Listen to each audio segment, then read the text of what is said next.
Hey guys, what's up? This is Chinraj talking to you. Friends, today I am back with another interesting lesson. In this lesson, I would like to teach you how to use decide to in English sentences through Tamil.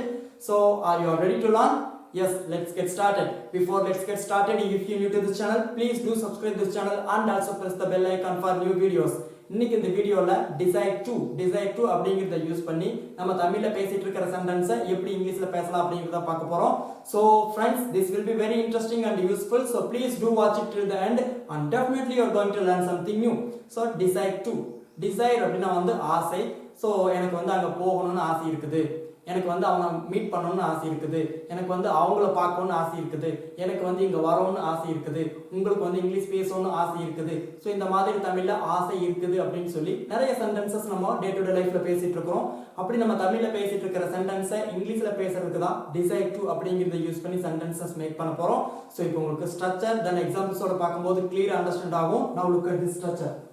First you need to write subjects. So what are the subjects? I, we, you, they, he, she, it, any by name or any girl name plus have or has past tense ancha appadina had. Okay, have or has according to this subject.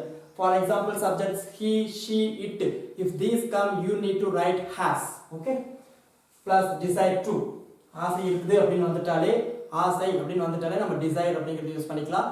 ஆசை இருக்குது அந்த மாதிரி சென்டென்சஸ்க்கு வந்து decide to plus V1 verb.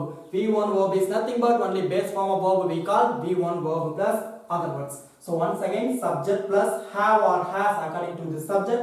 Past tense la mattum had use பண்ணிக்கலாம் எல்லா சப்ஜெக்ட்ஸ்க்குமே plus decide to plus V1 verb plus other words. Now look at this example. I have, okay, எனக்கு இருக்குது அப்படினு வந்துட்டாலே I have decide to meet him. I have decide to meet him. எனக்கு வந்து அவனை பார்க்கணும்னு ஆசையா இருக்குது. ரொம்ப நாள் ஆச்சு அவனை பார்த்து. I have decide to meet him. I have decide to meet him. Okay, I have decide to meet her. எனக்கு வந்து அவளை பார்க்கணும்னு ஆசையா இருக்குது. I have decide to meet them. So இந்த இடத்துல நீங்க him அப்படிங்கறத எடுத்துட்டு her them அப்படினு நீங்க ஆப்ஜெக்ட் ப்ரோனவுன்ஸ் சேஞ்ச் பண்ணி கூட சென்டென்சஸ் வந்து உங்களால வந்து ஓனா ஃப்ரேம் பண்ண முடியும்.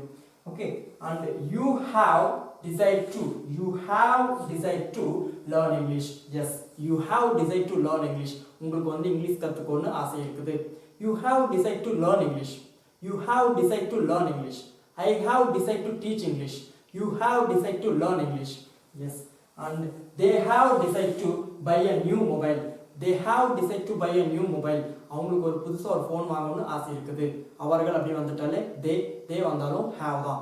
They have decide to buy a new mobile. They have decide to buy a new mobile. Okay, and he வந்துட்டாலே has அப்படிங்கறத யூஸ் பண்ணிக்கணும். He has decide to play cricket. Okay, அவனுக்கு வந்து கிரிக்கெட் விளையாட ஆசை இருக்குது. He has decide to play cricket. So இந்த மாதிரி வந்து past tenseல வந்து நீங்க had அப்படிங்கறத எல்லா சப்ஜெக்ட்ஸ்க்குமே யூஸ் பண்ணிக்கலாம். For example இங்க had அப்படிங்கறத யூஸ் பண்ணீங்க அப்படினா I had decide to meet him. எனக்கு வந்து அவனை பார்க்கணும்னு ஆசை இருந்துச்சு. past tenseனாலே முடிஞ்சு போனது தானே, கம்ப்ளீட் ஆனது தானே. சோ எனக்கு அவனை பார்க்கணும்னு ஆசை இருந்துச்சு அப்படினா நீங்க had decide to அப்படிங்கறத யூஸ் பண்ணிக்கலாம். Okay, I had decide to meet him அப்படினா எனக்கு அவனை பார்க்கணும்னு ஆசை இருந்துச்சு பட் என்னால பார்க்க முடியல. சோ நீங்க have or has வந்து சப்ஜெக்ட் பொறுத்து இங்க யூஸ் பண்ணிக்கணும். had வந்து எல்லா சப்ஜெக்ட்ஸ்க்குமே நீங்க வந்து யூஸ் பண்ணிக்கலாம். I hope this lesson was very useful to you. If you like this lesson, click the like button. Don't forget to click the like button and don't forget to press the bell icon for new updates. Okay, bye bye.